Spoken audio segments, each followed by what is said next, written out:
رفع الدعم واش كان حتى هو سبب في غلاء المعيشه؟ رفع الدعم عن المواد الأساسية. تماما. بالنسبة لرفع الدعم عن المواد الأساسية جاب تدرج.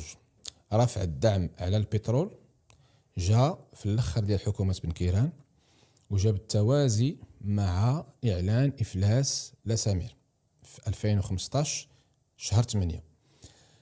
بداية كان الوفا الله يرحمه هو اللي كان شاد الحكامة، ودار واحد النظام سميتو نظام المقايسة. شنو هو نظام المقايسة؟ هو أنه كتخلي التحرير يكون جزئي، يعني ما حد الغازوال ما وصلش ل 10 دراهم راه حر، بمجرد كيفوت 10 دراهم كتدخل الدولة وكتنزلو. هاد التقنية كانت في الأول مزيانة وأتت الأكل ديالها، ولكن مع نهاية الحكومة الأولى ديال بن كيران ودخول الحكومة الثانية، هذه الآلية خصوصا مشات مع وزارة الحكامة اللي ما بقاتش وزارة، وتم دمجها مع وزارة المالية وما بقاتش كدير الدور ديالها.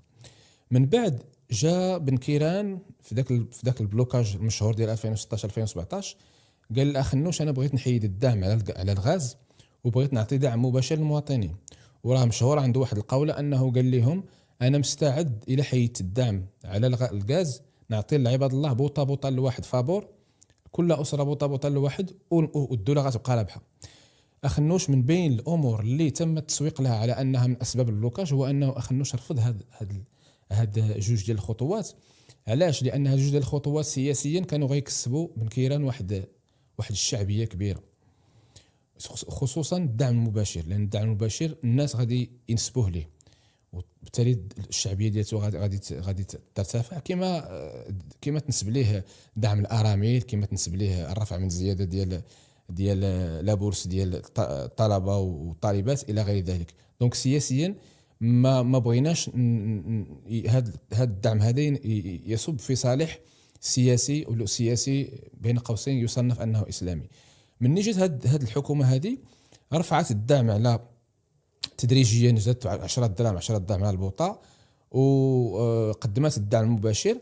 ولكن لحد الآن إلا بغينا نقولوا أنه كاين شيء رفع دعم اللي أدى لارتفاع الأسعار، فإنه رفع الدعم على المحروقات الذي لم يواكبه أي مراقبة، حيث مني كترفع الدعم راه من الجهة الأخرى خاصك تحرص على حرية المنافسة.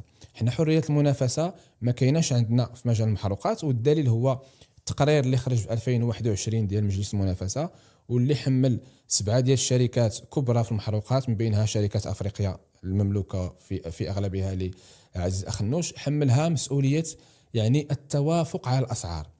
قانونيا ما عندش الحق الشركات يتفقوا على واحد السعر ولا واحد الهامش تاع الأرباح. شركات المحروقات في المغرب لقاوها كتتفق على هامش الأرباح، فرض عليها الكراوي رئيس مجلس المنافسة السابق تقريبا أعتقد 9% من رقم المعاملات ديالها. وبعد ذلك واحد القصة معروفة أنه تم يعني إزالة الكراوي من رئاسة المجلس، وتم تعيين رئيس آخر، وفي الأخير تم فرض يعني غرامة تصالحية على هذه الشركات اللي هي تقريبا 2 مليار ديال الدرهم. الأساسي والملخص ديال هذا الشيء كامل هو أن من بين الأمور عدة أمور أخرى اللي خلات الأسعار ترتفع دون رادع ودون كابح هو رفع الدعم، أو رفع الدعم على المحروقات دون ضوابط. وأول سؤال فيه علاش فشلت السياسات الحكومية في كبح غلاء المعيشة؟ بالنسبة لغلاء المعيشة ولا ارتفاع الأسعار، كاين واحد جوج المدارس إذا قدرنا نقولوا اللي كيفسروا علاش الأسعار مرتفعة في المغرب، خصوصا من بعد 2021 وبداية 2022 اللي شهدت الأزمة الأوكرانية. لأن المغرب كان يلا خارج بحال بزاف ديال الدول، كان يلا خارج من جائحة كورونا، فإذا بواحد الصدمة خارجية أخرى اللي هي أحداث اللي هي الغزو الروسي لأوكرانيا. من بعد هذا الغزو الناس إلى عقلتي في 2022 خصوصا في رمضان ديال 2022 شهدوا واحد الغلاء يعني منقطع النظير. 2022 التضخم سجل أكثر من 6% سنويا، وفي شهر 2 ديال 2022 يعني الشهر فاش هجمت روسيا على أوكرانيا سجل 10% اعلى نسبه تضخم في تاريخ المغرب. الحكومه بالسياسات ديالها كتقول لنا ودي هذا التضخم راه مستورد. بمعنى ماذا مستورد؟ بمعنى انه حنا كنجيبوا بعض جل المواد الاوليه الاساسيه كنجيبوها من برا، وبالتالي مني كيكون ازمه برا سلاسل التوريد كيوقع فيها مشكل، العرض كيكون اكثر من الطلب او الطلب كيكون اكثر من العرض، الاسعار كترتفع. اذا حنا بما اننا كنستوردوا مدخلات طالعه، فبالتالي حتى المخرجات اللي هما المنتجات الجاهزه غتكون طالعه. هذا جزء من التفسير واللي في نفس الوقت يدير الحكومه. علاش؟ لان مثلا في القطاع الفلاحي حنا كنسمعوا دائما من 2008 الى 2022 مخطط المغرب الاخضر صرفت فيه الدوله 132 مليار ديال الدرهم، 40% احتطها الحكومه و60% غنجيو نعم المخطط المغربي. دابا يعني دائما في غلاء المعيشه دابا نفسرها غلاء المعيشه. علاش فشلت الحكومه؟ لا دابا حيت داكشي خصو بحال غادي متعلق بحال غادي متعلق ببعضياته. واخا نقولوا حنا خسرات هذا بلا ما ندخلوا في الحيثيات علاش هذا خسرات 132 مليار ديال الدرهم في المغرب الاخضر، 111 مليار ديال الدرهم في الجيل الاخضر. اشنو كان كيتوقع المواطن؟ ان المواد الفلاحيه اللي المغرب مشهور بها واللي المغرب كيبذل المجهود فيها تكون رخيصه وكيصدرها. فما بالك احنا ولا عندنا هذا التصدير هو من بين الاسباب اللي كيخلي ان السوق يكون متعطش ولا عنده نقص في المواد. لان واحد الوقيته لقينا ان المغرب كيصدر المواد ديال الفلاحيه ديالو لاوروبا وانفتح حتى على افريقيا على حساب الحاجيات ديال السوق الداخليه. اذا السوق الداخليه ما بقاوش فيه بزاف ديال الحاجيات، ارتفع العرض، ارتفع الطلب، العرض قل، هنا الاسعار ارتفعت. كاين مشكل اخر ديال انه مثلا المغرب رغم هذه المخططات كل شيء مجموعه ديال المواد الاساسيه باقي مرتبط بها في بالخارج. السكر، القمح، الزيت، زيت الزيتون، حتى زيت الزيتون يلاه هذا العام اللي طلعت، مجموعه ديال المواد الاساسيه انت مرتبط بالخارج. الخارج الا وقع غير شي مشكل غيأثر عليك وغيرفع عليك الاسعار. السبب الثالث هو السمساره ولا الوسطاء. انا اعطيك مثال بسيط. المغرب هو عاشر دوله كتنتج السمك في العالم واول منتج للسردين. واش تتخيل انه السردين يكون في اسبانيا ارخص من المغرب؟ السردين راه في واحد الازمه اللي كانت ذاك العام في الاول ديال العام، الى عقلتي ملي كان داك عبديله ملحو وتخرج وكذا وكذا، راه كيشريوه جمله ب3 دراهم الكيلو وتيوصل للمستهلك ب30 درهم. علاش؟ الوسطاء. كاين هذا الوسيط وهذا الوسيط وهذا الوسيط وهذا الوسيط، وكل وسيط كيزيد واحد لا مارج، واحد هامش ديال الربح باش يربح. اذا مجموعه ديال الوسطاء المواطن اخيرا كيوصلوا المنتوج باضعاف السعر ديالو. هاد سلسله القيمه ما منظماش في الدول الاخرين، كتلقاها منظمه خصوصا في المواد الاساسيه، كتلقى كنترول ديال الدوله، كتلقى مراقبه، كتلقى حنا غير منظمه. ومعلومه اخرى راه تداولات الى مثلا غير بالنسبه للحم. لا خلينا حنا ان مثلا موريتانيا تصدر الخراف مع انها دوله صحراويه، الصومال كتصدر الخراف، جيبوتي كتصدر الخراف. المغرب بفلاحته وكل ما يقال عنها ولينا كنستوردوا الان في حتى شهر 9 كاينه واحد 5 مليار ديال الدرهم غير ابقار وخراف، ومع ذلك الثمن ما كينزلش. علاش؟ اللحم البرازيلي كنستوردوه ب 35 درهم باش كنستوردوه، كيوصل للمواطن ب 120 درهم. علاش؟ الوسطاء السماسريه كيضربوا الفلوس على ظهر المواطن. الكبده كاينه تقارير كتقول لك انها كتدخل ب7 دراهم ديال اللحم البرازيلي، كتوصل للمواطن ب 150 درهم.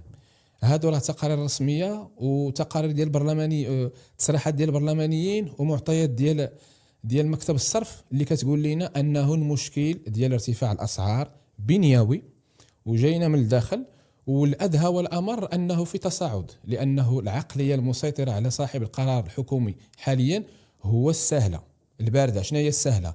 نستورد وغنربح بزاف في الاستيراد ونربح. الاستيراد يقدر يسهل عليك عمليه البيع، ولكن راه واحد الوقيته غتلقى البنيه الانتاجيه ديالتك ما بقاتش. ودابا هادشي فاش غادي المغرب وهذا الشيء باش غادي في هذه السياسه الحكوميه ان لم يتم تدارك الموقف. مفهوم. في سياق متصل، الاقتصاد الوطني واش جاهز للانتقال لتعويم الدرهم؟ حاليا الاقتصاد الوطني غير جاهز. ونشرحوا للناس واش هو عنده علاقه مع القدره الشرائيه. نعم. شوف، هو العمله هي الاداه ديال الشراء. ان الناس بدل ما يبداو يتبادلوا في يديروا المقايضه، كيديروا واحد الوحده متفق عليها لتبادل القيمه اللي هي العمله. المغرب حاليا، وكما قال في شحال من مناسبه الجواهري عبد اللطيف الجواهري والي بنك المغرب، ما جاهش، غير جاهز للتعويم. علاش؟ لانك باش تكون دوله تبغي تعوم يعني العمله ديالتك، خصك جوج شروط. اول حاجه هو انه يكون عندك اكبر نسبه من الحاجيات الداخليه تحققها نتايا، يعني الواردات ديالك يكونوا مسيطر عليها. ثاني شرط هو انه الحاجيات الدولاريه ديالك، يعني العمله الصعبه، تبقى تجيب الاكثريه فيها من الامور اللي كتصدرها نتايا. هاد جوج الامور هادو غير مازال ما وصلتش لهم المغرب. الا شفنا الميزان التجاري للبلاد في هذه السنوات الاخيره، خصوصا مع الاقتراب من 2030، قد ما قربت 2030 قد ما كتزيد الحاجيات ديال البلاد للمواد الجاهزه وشبه الجاهزه باش يديروا بها المشاريع، قد ما كيرتفع العجز. حاليا تقريبا العجز كيوصل لاكثر من 400 مليار ديال الدرهم. اذا ملي كيكون عندك انت داكشي اللي كتصدر اقل بكثير من داكشي اللي كتستورد، ومن ناحيه اخرى الدولار اللي كتجيب، العمله الصعبه اللي كتجيبها بواحد الطريقه ماشي انتاجيه، كتجيبها بواحد الطريقه ريعيه. شنو هي الريعيه؟ السياحه وتحويلات المقيمين بالخارج. هاد الجوج هادو فراجيل، هش جوج الموارد اللي هي هشه، يقدروا في اي وقت يطيحوا. انت ما كتصيفطش بزاف ديال المنتجات برا باش كتبيعها بالعمله الصعبه، وكتجيب العمله الصعبه وكتوازن لك الدرهم ديالك. اذا هاد جوج الامور، العجز التجاري من جهه، وانك ما كتنتجش بواحد الطريقه كبيره من جهه اخرى، كتخلي حاليا ان المغرب غير جاهز. وفي حال كاين التعويم، راه على الاقل غادي نوصلوا لك 20-25 درهم لكل دولار، ما يعني نصف القدره الشرائيه للمواطن. هذاك الشيء علاش عبد اللطيف الجواهري والي بنك المغرب، واللي كان وزير الماليه في 1983 عندما فرض تقويم الهيكلي على المغرب، يحذر ويقول ويكرر لصندوق النقد الدولي ان المغرب غير جاهز لهذه الخطوه. جميل.